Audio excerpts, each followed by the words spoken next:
కథాస్రవంతి రుణం కథలు శ్రీ ఎంఆర్వి సత్యనారాయణమూర్తి గారి కథా సంకలనం నుండి రుణం కథ. రచన శ్రీ ఎంఆర్వి సత్యనారాయణమూర్తి. వినిపిస్తున్నది పప్పు భోగారావు. శ్రీ ఎంఆర్వి సత్యనారాయణమూర్తి కవి, రచయిత, వ్యాఖ్యాత, నటుడు, దర్శకుడు. వీరు పశ్చిమ గోదావరి జిల్లా పెనుగొండలో 1951 సంవత్సరం సెప్టెంబర్ 30వ తేదీని జన్మించారు. 250 కథలు, 300 కవితలు వీరివి ప్రచురితమయ్యాయి. వీరి బిరుదులు సాహితీ యువరత్న, అక్షర తపస్వి. కథా సంపుటాలు అమ్మ కోరిక, పెళ్లిచూపులు, ఆమె గెలిచింది, తూర్పు వెళ్లే రైలు, తుంగచాప, నందిని నందివర్ధనాలు, మూడో కొడుకు, మా ఊరి కోరిక, ముద్దొస్తున్న ఓయ్ గోపాలం, మీ సుఖమే నే కోరుతున్న, రుణం మొదలగునవి. కవితా సంపుటాలు అమ్మే జీవనవేదం, అక్షర దీపాలు, ఆశ, వెన్నెలవాన, కాగిత పడవలు, అక్షరం నా మార్గదర్శి, గోదారమ్మ, దండాలమ్మ. నాటికలు అక్షర భారతం, సమైక్య భారత్.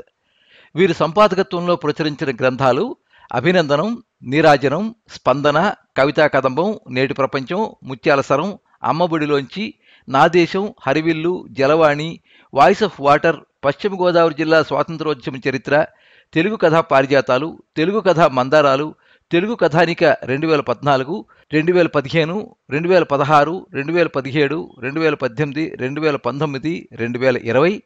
ఆకాశవాణిలో 30 కథలు, 30 ప్రసంగాలు ప్రసారమయ్యాయి. 25 ఆకాశవాణి నాటికలకు గాత్రధారణ చేశారు. వీరు గాత్రధారణ చేసిన అన్వేషణ ఆకాశవాణి నాటకం జాతీయ స్థాయిలో తృతీయ స్థానం పొందింది. ఆంధ్రప్రదేశ్ ప్రభుత్వం నుండి 2017 సంవత్సరంలో గిడుగు రామ్మూర్తి తెలుగు భాషా పురస్కారం అందుకున్నారు. వివిధ సంస్థల నుండి 15 పురస్కారాలు అందుకున్నారు. రమ్య సాహితీ సమితి వ్యవస్థాపక అధ్యక్షుడిగా 1986 సంవత్సరం నుండి ఎన్నో సాహితీ కార్యక్రమాలు నిర్వహించి 19 పుస్తకాలు ప్రచురించారు. వీరి కవితలు ఆంగ్లం, ఉర్దూ, కన్నడంలోకి, కథలు కన్నడంలోకి అనువాదమయ్యాయి. అమ్మ కోరిక కథల సంపుటి కన్నడంలోకి నమ్మ ఊరి కోరికగా అనువాదమై ప్రచురితమైంది.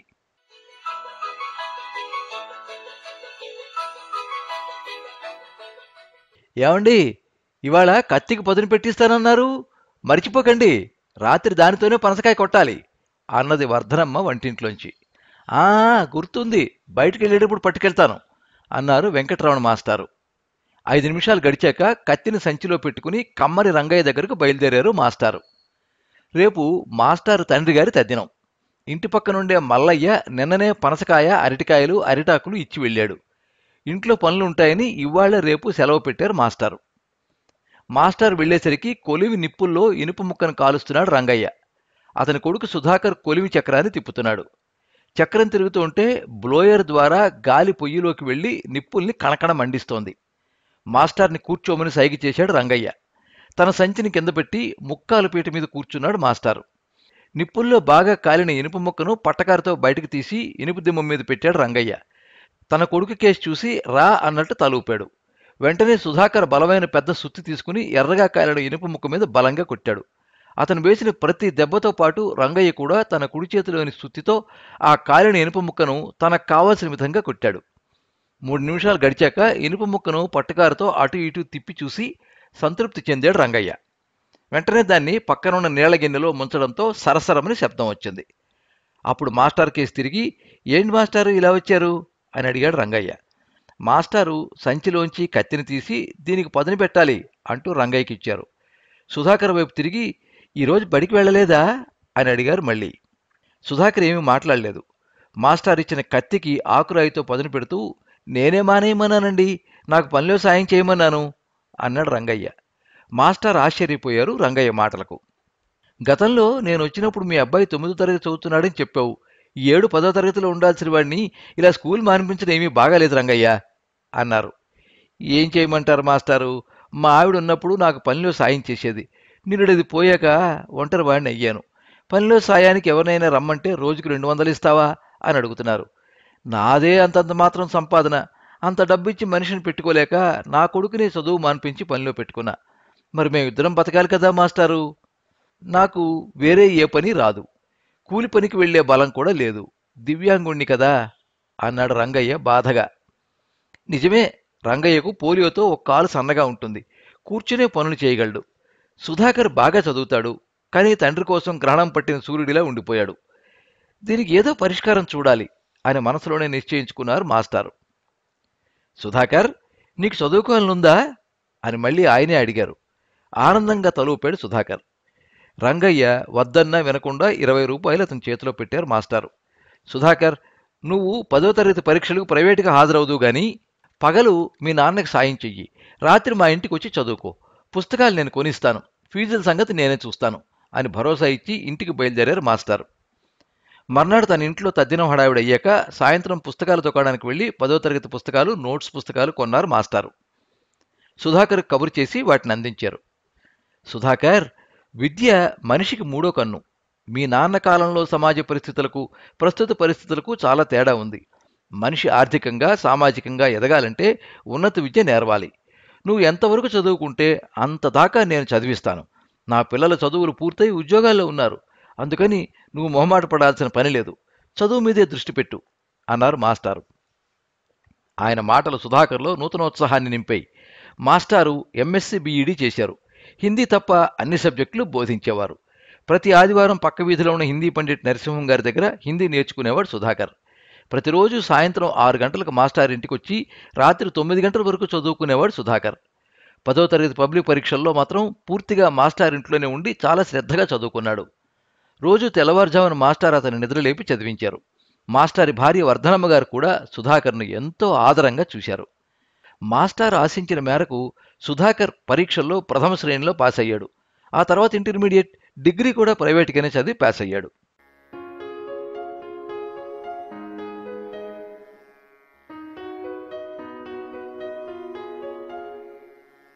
డిగ్రీ పూర్తి చేశావు, ఇప్పుడు ఏం చేద్దామని అనుకుంటున్నావు అడిగారు మాస్టారు. యూనియన్ పబ్లిక్ సర్వీస్ కమిషన్ పరీక్షలు రాయాలనుకుంటున్నాను సార్ వినయంగా అన్నాడు సుధాకర్. అతని మాటలకు చిన్నగా నవ్వి, గుడ్, మంచి ఆలోచన. దానికి చాలా కృషి చెయ్యాలి. ముందుగా నువ్వు ఏదైనా కాలేజీలో చేరి పీజీ చెయ్యి. నీకు లోకం తీరు తెలుస్తుంది. సమాజం పట్ల మరింత అవగాహన పెరుగుతుంది సలహా ఇచ్చారు ఆయన. ఇప్పటికే మీ మీద నేను చాలా భారం మోపాను. కాలేజీలో పీజీ చదువు అంటే చాలా ఖర్చుతో కూడుకున్న పని. ఇన్నాళ్ళు నాన్నకు సాయం చేస్తూ వచ్చాను. నేను వెళ్ళిపోతే నాన్న పరిస్థితి ఎలా? సందిగ్ధంగా ఆగిపోయాడు సుధాకర్. అతని మొహంలో విచార మేఘాలు కమ్ముకున్నాయి. అది చూసిన మాస్టారు ఆప్యాయంగా సుధాకర్ భుజం మీద చెయ్యి వేశారు. ఆయన స్పర్శ అతనిలో 1000 ఏనుగుల బలాన్నిచ్చినట్టయింది. చూడు సుధాకర్, మీ నాన్నకు దివ్యాంగులు పింఛన్ వస్తున్నది. తెల్ల రేషన్ కార్డుతో తక్కువ ధరకు బియ్యం వస్తాయి. శివాలయం వీధి సెంటర్లో చిన్న బడ్డీ కొట్టు అమ్మకానికి వచ్చింది. మొన్ననే కొన్నాను. ఆ కొట్టులో మీ నాన్న కొబ్బరికాయలు, అరటిపళ్ళు, పూజా సామాగ్రి అమ్ముకోవచ్చు. పెద్దగా శ్రమపడాల్సిన పని ఉండదు. వ్యాపారానికి కావలసిన డబ్బులు నేనిస్తా.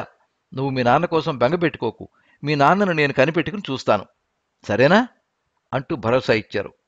మాస్టారు నా తండ్రి కోసం, నా భవిష్యత్తు కోసం ఎంత పకడ్బందీగా ఆలోచిస్తున్నారో కదా అన్న భావన రాగానే సుధాకర్ కళ్ళలో గిర్రును నీళ్లు తిరిగాయి. వెంటనే మాస్టార్ పాదాలకు నమస్కరించి దుఃఖించసాగాడు సుధాకర్. మాస్టార్ అతని భుజాలు పట్టుకుని పైకి లేపారు. మాస్టారు, ఎన్ని జన్మలెత్తినా మీ రుణం తీర్చుకోలేను అన్నాడు సుధాకర్ సజ్జల నయనాలతో. నువ్వు జీవితంలో అనుకున్న లక్ష్యాన్ని సాధించాలన్నదే నా కోరిక. కార్పొరేట్ విద్యా సంస్థల్లో చదివితేనే ఉన్నత ఉద్యోగాలు వస్తాయన్న భ్రమను నువ్వు పటాపంచలు చేయాలి. గ్రామాల్లో కూడా విద్యారత్నాలున్నాయని నువ్వు నిరూపించాలి ఉద్వేగంగా అన్నారు మాస్టారు. తప్పకుండా విజయం సాధించి మీ పేరు నిలబెడతాను స్థిరంగా, ఆత్మవిశ్వాసంతో చెప్పాడు సుధాకర్.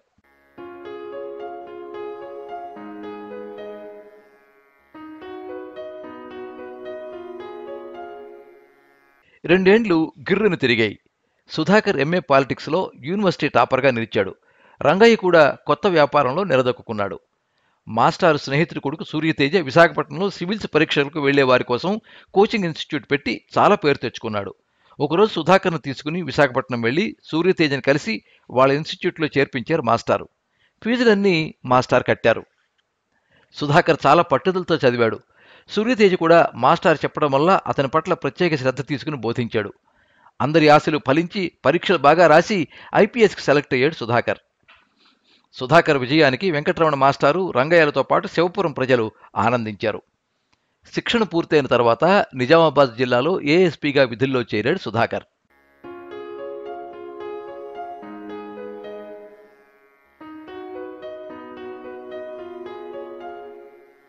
కాలచక్రంలో సంవత్సరాలు వేగంగా గడిచిపోతున్నాయి. మాస్టారు ఇద్దరు కొడుకులు పెళ్లిళ్లు చేసుకుని అమెరికాలో స్థిరపడ్డారు. మాస్టారు ఉద్యోగ విరమణ రోజున మాత్రం వచ్చి వెళ్లారు. సుధాకర్కు శ్రీకాకుళం ఎస్పీగా ప్రమోషన్ వచ్చింది. తండ్రిని కూడా తనతోనే తీసుకెళ్లిపోయాడు సుధాకర్. 2 ఏండ్లు గడిచాయి. ఒకరోజు మాస్టర్ గారి భార్య నిద్రలోనే ప్రాణాలు విడిచారు. విషయాన్ని కొడుకులిద్దరికీ ఫోన్ చేసి చెప్పారు మాస్టారు. కాసేపటికి పెద్ద కొడుకు ఫోన్ చేశాడు. ఇండియా రావడానికి విమాన టికెట్లు దొరకడం లేదు. కార్యక్రమాన్ని బంధువుల చేత చేయించండి. 10వ రోజుకు నేను తమ్ముడు వస్తాం అని చెప్పాడు. ఆ మాటలతో మాస్టారుకు వాళ్ల మీద విరక్తి కలిగింది. తమ్ముడు కొడుకుతోనే తన భార్య అంత్యక్రియలు జరిపించారు మాస్టారు.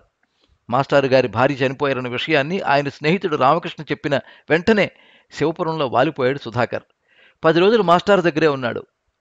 10వ రోజుకు మాస్టారు కొడుకులు అమెరికా నుంచి వచ్చి 3 రోజుల కార్యక్రమాలు చేసి వెళ్లిపోయారు.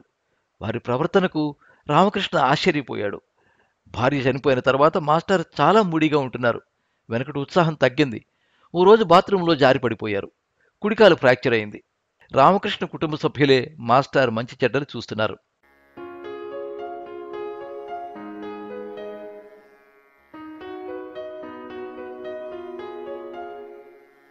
కాలం మరింత వేగంగా పరిగెడుతూనే ఉంది. మాస్టార్కి 70 ఏళ్లొచ్చాయి. సుధాకర్కి డిఐజీగా ప్రమోషన్ వచ్చింది. 2 నెలలకు ఒకసారి శివపురం వచ్చి మాస్టార్ని చూసి వెళ్తున్నాడు. ఒకరోజు మాస్టారు రామకృష్ణ లోకాభిరామాణి మాట్లాడుకున్నాక టాపిక్ పుణ్యక్షేత్రాల వైపు మళ్ళింది. రామకృష్ణ గారు, మీరు కాశీ వెళ్ళారా అడిగారు మాస్టారు. లేదండి. మీరు? నేను వెళ్ళలేదండి. ఎప్పుడూ ఏవో పనులతో సరిపోయేది. ఇప్పుడేమో హ్యాండ్ స్టిక్ సాయం లేనిదే నడవలేకపోతున్నాను. మా అబ్బాయిల సంగతి మీకు తెలుసుగా. డాలర్ల సంపాదన మీద ఉన్న శ్రద్ధ కన్న తండ్రి మీద లేదు. జీవితంలో ఒక్కసారైనా కాశీకి వెళ్ళి గంగలో స్నానం చేసి విశ్వనాథుని దర్శించాలంటారు. మా తమ్ముడు నడి వయసులోనే చనిపోయాడు. మా నాన్నగారికి నేనైనా గంగలో పిండ ప్రదానం చెయ్యాలి. ఎప్పటికి ప్రాప్తమో ఏమిటో ఆవేదనగా అన్నారు మాస్టారు. ఓ గంట గడిచాక రామకృష్ణ తన ఇంటికి వెళ్ళినా మాస్టారి మాటలే ఆయన చెవిలో మారుమ్రోగుతున్నాయి. ఎప్పుడూ ధైర్యంగా ఉండే మాస్టారు ఈరోజు బేలగా మాట్లాడడం ఆయన్ని కలచివేసింది. తను హార్ట్ పేషెంట్, లేకపోతే తనే ఆయన్ని కాశీకి తీసుకుని వెళ్ళేవాడు. మరిప్పుడు ఎలా అనుకుంటూ చాలాసేపు ఆలోచించాడు రామకృష్ణ. తర్వాత ఒక నిర్ణయానికి వచ్చి సుధాకర్కి ఫోన్ చేశారు. నమస్తే రామకృష్ణ గారు, మా మాస్టర్ కులాసాగా ఉన్నారా కంగారుగా అడిగాడు సుధాకర్. ఆ, మీ మాస్టర్ బాగానే ఉన్నారు. నువ్వేమి కంగారు పడకు. కానీ నువ్వు పని చెయ్యాలి. ఆయనకు కాశీయాత్ర చేయాలని చాలా కోరికగా ఉంది. ఆయన నిన్ను అడగరు. చాలా అభిమానం గల మనిషి. నువ్వే పూనుకుని ఆయన్ని కాశీకి తీసుకెళ్లి విశ్వనాథుని దర్శనం చేయించు. ఒకరు తోడు లేకుండా ఆయన వెళ్ళలేరు. నేను అశక్తుణ్ణి, లేకపోతే నేనే తీసుకుని వెళ్ళేవాణ్ణి అన్నారు రామకృష్ణ బాధగా. మా గురువుగారికి సేవ చేసే భాగ్యం కలిగినందుకు చాలా సంతోషంగా ఉంది. నా జీవితం ఆయన పెట్టిన భిక్షే. ఆ విషయం మీ అందరికీ తెలుసు. ఆయన రుణం నేను ఎన్ని జన్మలెత్తినా తీర్చుకోలేను. అటువంటిది ఇంత చిన్న పనిని ఆయన కోసం చేయలేనా? తప్పకుండా చేస్తాను. 10 రోజులు సెలవు పెడతాను. ఆయన ఎక్కడికి తీసుకువెళ్ళమంటే అక్కడికి తీసుకెళ్తాను. మీరు నాకు మంచి ఉపకారం చేశారు రామకృష్ణ గారు. థ్యాంక్స్ అన్నాడు సుధాకర్. 4 రోజులయ్యాక ఒక ఉదయం మాస్టర్ ఇంటికి వచ్చాడు సుధాకర్. మాస్టారు, నాకు ప్రమోషన్ వచ్చాక కాశీ వచ్చి విశ్వనాథుని దర్శనం చేసుకుంటానని మొక్కుకున్నాను. మీరు కూడా వస్తే నాకు ఆనందంగా ఉంటుంది. మీరు కాదనరనే ధైర్యంతో 2 ఫ్లైట్ టికెట్లు కూడా తీసుకున్నాను వినయంగా అన్నాడు. మాస్టర్ పక్కనే ఉన్న రామకృష్ణ, వెంకటరమణ గారు, మీకు మంచి అవకాశం వచ్చింది. సుధాకర్ మిమ్మల్ని చాలా జాగ్రత్తగా తీసుకెళ్తాడు. కాదనకండి. కాశీకి వెళ్ళి రండి అని ధైర్యం చెప్పాడు. ఇద్దరి మాటలనే కాదనలేకపోయారు మాస్టారు. పైగా అది తన చిరకాల వాంఛ. అందుకే సరే అన్నారు. వెంకటరమణ గారి బ్యాగ్ సర్దుకోవడంలో రామకృష్ణ సాయం చేశాడు. సుధాకర్ కారులోనే ఇద్దరూ విజయవాడ వెళ్లి విమానంలో కాశీకి చేరుకున్నారు. మాస్టర్ కోరిక మేరకు ఆంధ్రాశ్రమంలో దిగారు. కిందనే 2 ఏసీ రూములు తీసుకున్నాడు సుధాకర్. మర్నాడు ఉదయాన్నే లేచి కేదార్ ఘాట్కి వెళ్లి గంగలో స్నానం చేశారు మాస్టారు, సుధాకర్. అక్కడి జిల్లా ఎస్పీకి సుధాకర్ చెప్పడంతో వారికి సాయంగా ఒక కానిస్టేబుల్ వచ్చాడు. వాళ్ళిద్దరి బ్యాగులను కానిస్టేబుల్ పట్టుకున్నాడు. సుధాకర్ భుజం మీద చేయి వేసి హ్యాండ్ స్టిక్ సాయంతో నడుచుకుంటూ వెళ్లి కేదారేశ్వరుని దర్శనం చేసుకున్నారు మాస్టారు.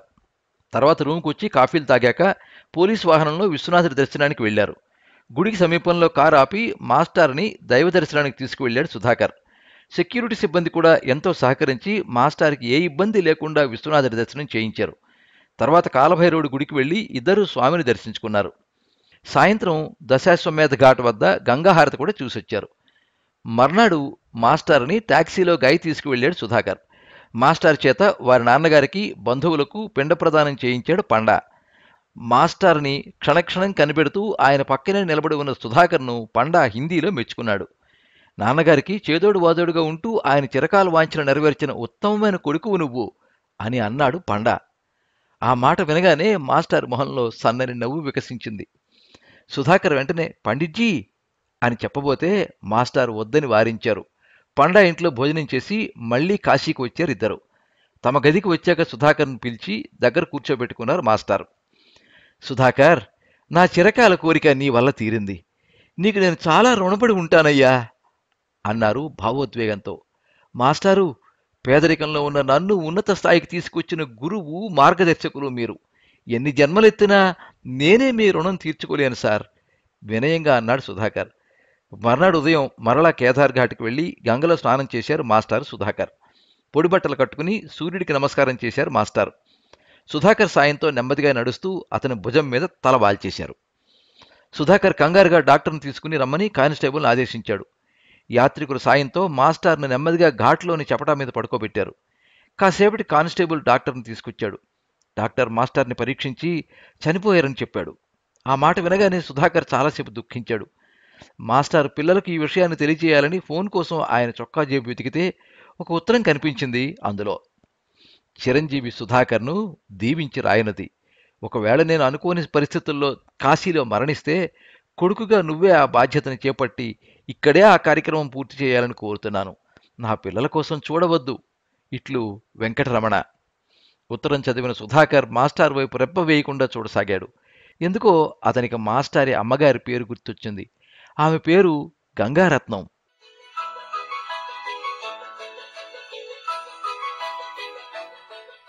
మీరింతవరకు రుణం కథ విన్నారు. రచన శ్రీ ఎంఆర్వి సత్యనారాయణమూర్తి. వినిపించినది పప్పు భోగారావు.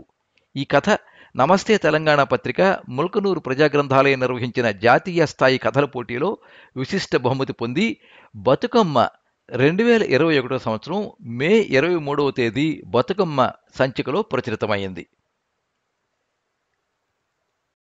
ఈ కథ మీద మీ అమూల్యమైన అభిప్రాయాన్ని కింద కామెంట్ బాక్స్లో రాయండి. ఈ వీడియోని లైక్ చేయండి, మీ మిత్రులందరికీ షేర్ చేయండి. ఇలాంటి మరిన్ని మంచి కథలు వినిపించడానికి ఈ ఛానల్ని సబ్స్క్రైబ్ చేసుకోండి. పక్కనే ఉండే బెల్ ఐకాన్ని క్లిక్ చేస్తే ఇలా అప్లోడ్ చేసే వీడియోల వివరాలన్నీ కూడా మీకు ఎప్పటికప్పుడు నోటిఫికేషన్ ద్వారా తెలుస్తాయి. ఎప్పుడు మీ అభిమానాన్ని కోరుకునే పప్పు భోగారావు. సర్వే జనాః సుఖినో భవంతు. కథా స్రవంతి.